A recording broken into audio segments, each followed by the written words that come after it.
नमस्कार। आज हमारे पास योग निद्रा पर एक बहुत ही दिलचस्प स्रोत है।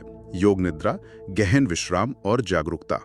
ये बस एक अंश है, पर इसमें जानकारी काफी गहरी है।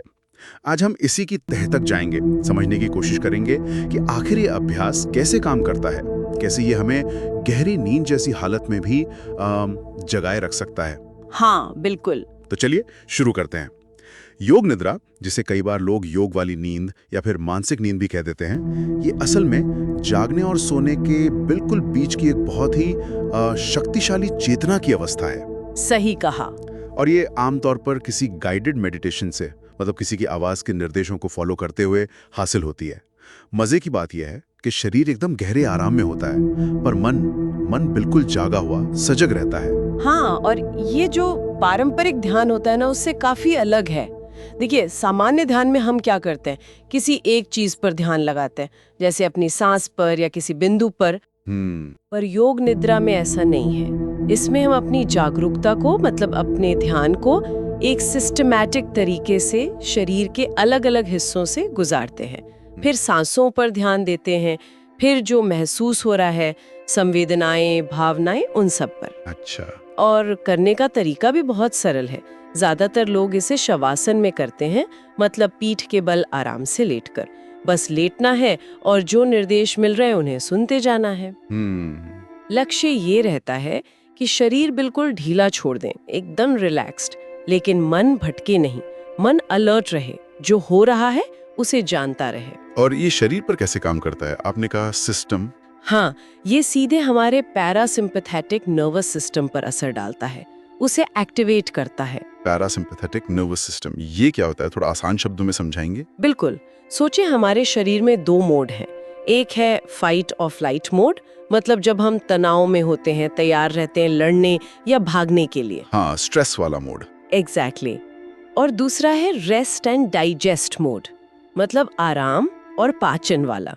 ये पैरासिम्पैथेटिक सिस्टम इसी दूसरे मोड को चालू करता है, शरीर को तनाव से निकालकर शांति वाली स्थिति में लाता है। योग निद्रा एक तरह से इसी शांत वाले बटन को दबाने जैसा है। अरे वाह! तो ये सिर्फ दिमागी तौर पर ही नहीं, बल्कि शारीरिक रूप से भी हमें शांत करता है। जी। अच्छा, तो इस स्रोत में इसके और क्या फायदे बताए गए हैं? तनाव और चिंता कम होना तो समझ आता है, पर क्या कुछ और भी है? हाँ, बिल्कुल।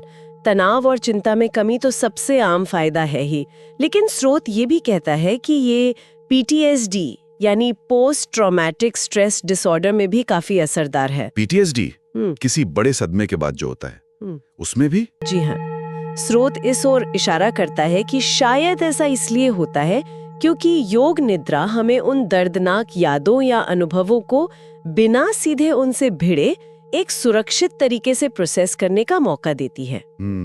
ये कैसे? क्योंकि ये जो जागने और सोने के बीच की अवस्था है ना, ये थोड़ी खास होती है। इस अवस्था में हम अपने अवचेतन मन के पैटर्न्स तक शायद ज्यादा आसानी से पहुंच पाते हैं। अच्छा, मतलब ये गहरे स्तर पर काम करती है। बिल्कुल। और नींद का क्या?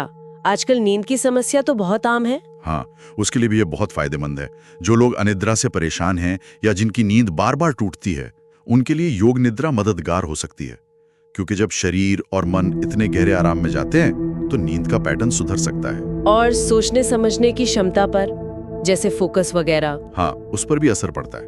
बेहतर कॉग्निटिव फंक्शन यानी ध्यान लगाने की क्षमता बढ़ना, याददाश्त बेहतर होना, ये भी इसके फायदों में गिना जाता है। कमाल है। और भावनात्मक रूप से, इमोशनल लेवल पर, इमोशनल हीलिंग में भी इसका बहुत बड़ा रोल है। कई बार हमारी भावनाएं या पुराने दुख दर्द अंदर दबे रह जाते हैं। योग निद्रा एक स्पेस बनाती है जहां हम उन्हें बिना जज किए बस देख सकते हैं, समझ सकते हैं। इससे सेल्फ अवेयरनेस यानी आत्म जागरूकता बढ़ती है। और कुछ स्टडीज तो इम्यून सिस्टम मजबूत होने और दर्द सहने की क्षमता बढ़ने की तरफ भी इशारा करती हैं। ये तो सच में फायदों की पूरी लिस्ट है। तो अगर किसी को इसे शुरू करना हो तो कैसे करें? क्या इसके लिए पहले से योगा वगैरह आना जरूरी है या शरीर का लचीला होना? नहीं, बिल्कुल नहीं। यही तो इसकी सबसे अच्छी बात है। कोई योग का अनुभव नहीं चाहिए, ना ही फ्लेक्सिबिलिटी की जरूरत है। कोई भी कर सकता है। अच्छा? हाँ, सबसे आसान तरीका है कि किसी गाइडेड ऑडियो रिकॉर्डिंग को सुने। आजकल तो कई ऐप्स हैं, YouTube पर भी मिल जाती हैं। बस एक शांत, आरामदायक कमरा या कोना ढूंढें, शवासन में लेट जाएं। हो सके तो एक चादर या कंबल ओढ़ लें ताकि शरीर गर्म रहे। ठीक है, लेट गए आराम से। फिर वो आपने एक संकल्प की बात कही थी शुरू में, वो क्या है? हाँ, संकल्प ये बहुत जरूरी हिस्सा है। अभ्यास के शुरू में अपने मन में एक छोटा सा पॉजिटिव इरादा या निश्चय तय करना होता है, जैसे मैं शांत हूँ या मैं पूरी तरह स्वस्थ हूँ। और वर्तमान काल में होना चाहिए, और ऐसा जो दिल से महसूस हो। ये एक तरह से आपके अभ्यास का बीज बन जाता है। अच्छा, और फिर वो शरीर पर ध्यान ले जाने वाली बात, बॉडी स्कैन जैसा कुछ? हाँ, कुछ कुछ वैसा ही, पर थोड़ा अलग। इसे चेतना का भ्रमण कहते हैं। इसमें निर्देशों के साथ साथ अपने ध्यान को तेजी से शरीर के एक हिस्से से दूसरे पर ले जाते हैं, एक खास क्रम में। ठीक है। उसके बाद अपनी सांसों पर ध्यान देना होता है, जैसी भी चल रही हैं, बस उसे देखना। फिर अलग अलग तरह की संवेदनाओं को महसूस करने के लिए कहा जाता है, जैसे भारीपन या हल्कापन या गर्माहट और ठंडक। और अगर बीच में कोई विचार आ जाए या ऑफिस की बात याद आ जाए तो आने दें, उन्हें रोकना नहीं है। योग निद्रा में लक्ष्य विचारों या भावनाओं से लड़ना नहीं, बल्कि उन्हें बस एक साक्षी की तरह देखना है, बिना अच्छा बुरा कहे। जैसे आसमान में बादल आ रहे हैं और जा रहे हैं, बस देखना है। कभी कभी इसमें विजुअलाइजेशन यानी कुछ कल्पना करने के निर्देश भी होते हैं, और अंत में अपने संकल्प को फिर से दोहराते हैं, और फिर धीरे धीरे वापस अपने शरीर और आसपास के माहौल के प्रति सजग होते हैं। सुनने में तो ये वाकई काफी आसान लग रहा है। जो लोग पहली बार कर रहे हैं उनके लिए कोई खास टिप? बस 2-3 बातें हैं। पहली, आराम बहुत जरूरी है, तो आरामदायक कपड़े पहने और लेटें। दूसरी, शुरुआत में गाइडेड ऑडियो का इस्तेमाल करें, वो रास्ता दिखाते हैं। ठीक है। तीसरी, कोशिश करें कि आप सोए नहीं, जागते रहें। हालांकि अगर नींद आ भी जाए तो कोई बात नहीं, परेशान ना हो। जब आंख खुले या याद आए तो वापस निर्देशों पर ध्यान ले आएं। और सबसे जरूरी बात, कोई उम्मीद लगाकर ना बैठें कि ऐसा महसूस होना चाहिए या वैसा दिखना चाहिए। बस जो अनुभव हो रहा है उसे होने दें। बिल्कुल। तो कुल मिलाकर देखें तो योग निद्रा सिर्फ एक झपकी लेने जैसा नहीं है। ये गहरे आराम, एक तरह की रिचार्जिंग और खुद को बेहतर ढंग से जानने का एक बहुत शक्तिशाली तरीका है।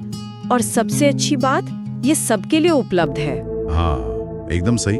और ये सोचने वाली बात है, जैसा कि स्रोत भी इशारा करता है, अगर हम नियमित रूप से इस अनोखी अवस्था तक पहुंच सकें, ये जो जागृति और गहरे विश्राम के बीच का पुल है, तो ये हमारे रोजमर्रा के तनाव से निपटने के तरीके को और हमारे अपने अवचेतन मन के साथ हमारे रिश्ते को कैसे बदल सकता है, ये सवाल शायद हमें खुद से पूछना चाहिए। धन्यवाद श्रोताओं, आप सुन रहे थे जीवन का रहस्य। अगली बार फिर मिलेंगे एक नए आध्यात्मिक विषय के साथ। तब तक के लिए आत्मा के साथ जुड़े रहिए और जीवन के रहस्यों को समझते रहिए।